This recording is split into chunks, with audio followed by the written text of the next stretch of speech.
মানুষ ছাড়া খেপা রে তুই, মানুষ ছাড়া খেপা রে তুই, মোল্লা হারাবি, তুই মোল্লা হারাবি।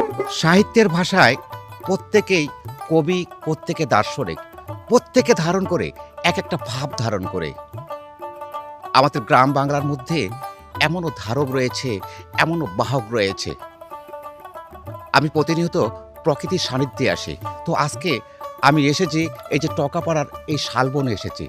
আর শালবনে এই যে একজন ধারক ব্যক্তির সাথে যে দেখা হবে আমি ভাবতেও পারিনি। ইনি সংস্কৃতিকে ধারণ করেন। ইনি মূলত একজন বাউল।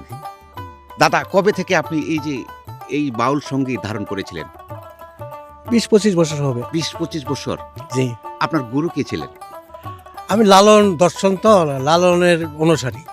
লালনের অনুসারী? হ্যাঁ। তারপরও আপনার একজন অবশ্যই গুরু রয়েছিল। আমি আপনি অনেক- কাউকে অনুকরণ করেছিলেন কিংবা অনুসরণ করেছিলেন? কাকে অনুসরণ করেছিলেন আপনি? টুনটুন বাউল। টুনটুন বাউল। জি, উনি আমার কাছে ভালো লাগে। আপনি বাউলকে ধারণ করেন? হ্যাঁ হ্যাঁ, অবশ্যই। আপনি লালনের ভক্ত একজন জি মানুষ। জি। আসলে আমরা এমন একটা পরিবেশের মাঝে রয়েছি, প্রকৃতির সান্নিধ্যে। আর এখন কিছুক্ষণ পরে গোধূলি লগ্ন শুরু হবে। আর সেই সময়টার মধ্যে আমরা এই শালবনে।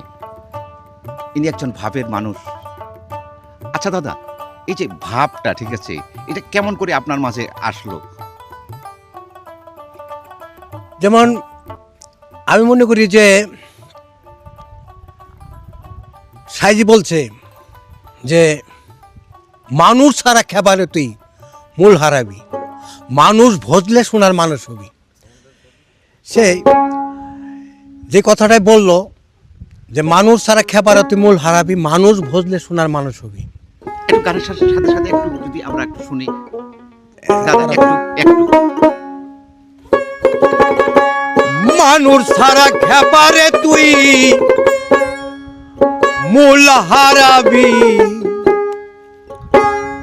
ও তুই মোল্লা হারাবি। মানুষ বদলে শোনা মানুষ হবি। মানুষ ছাড়া খেপা রে তুই, মানুষ ছাড়া খেপা রে তুই, মোল্লা হারাবি, তুই মোল্লা হারাবি। মানুষ বদলে সোনার মানুষ হবি, মানুষ বদলে সোনার মানুষ হবি।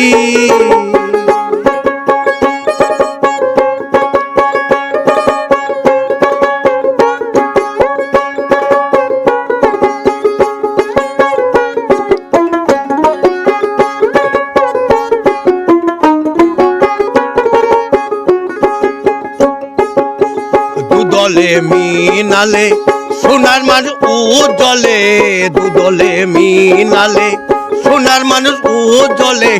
মানুষ গুরু কৃপা হলে, মানুষ গুরু কৃপা হলে জানতে পাবি, তুই জানতে পাবি।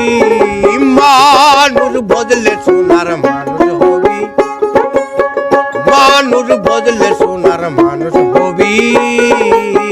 মানুষ ছাড়া খেপা রে তুই, মানুষ ছাড়া খেপা রে তুই, মোল্লা হারাবি, তুই মোল্লা হারাবি। মানুষ বদলে সোনার মানুষ, মানুষ বদলে সোনার মানুষ হবি।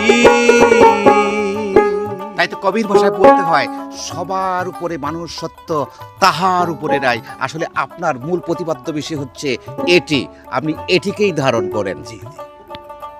আচ্ছা, আপনি যে সঙ্গীতকে ধারণ করছেন, আপনার নিশ্চয়ই কিছু সংগঠন রয়েছে নাকি, যেই সংগঠনের সাথে আপনি সম্পৃক্ত রয়েছেন? আমাদের পঞ্চগড় জেলা বাউল পরিষদের একটা বাউল পরিষদ আছে। সেখানে এই বাউল মানে চর্চা করা হয়, গান বাজনা করা হয়। আমার উদিচি আছে একজন, মানে একটা সংগঠন, বাংলাদেশ উদিচি শিল্পগোষ্ঠী পঞ্চগড় শাখা। আমি সাধারণ সাংগঠনিক সম্পাদক আমি। আর বাউল পরিষদেরও সাংগঠনিক সম্পাদক আমি।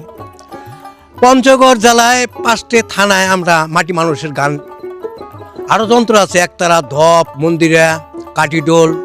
আজকে আমরা ঘুরতে আসছি একটু, আসার পরে আপনার সাথে দেখা। এই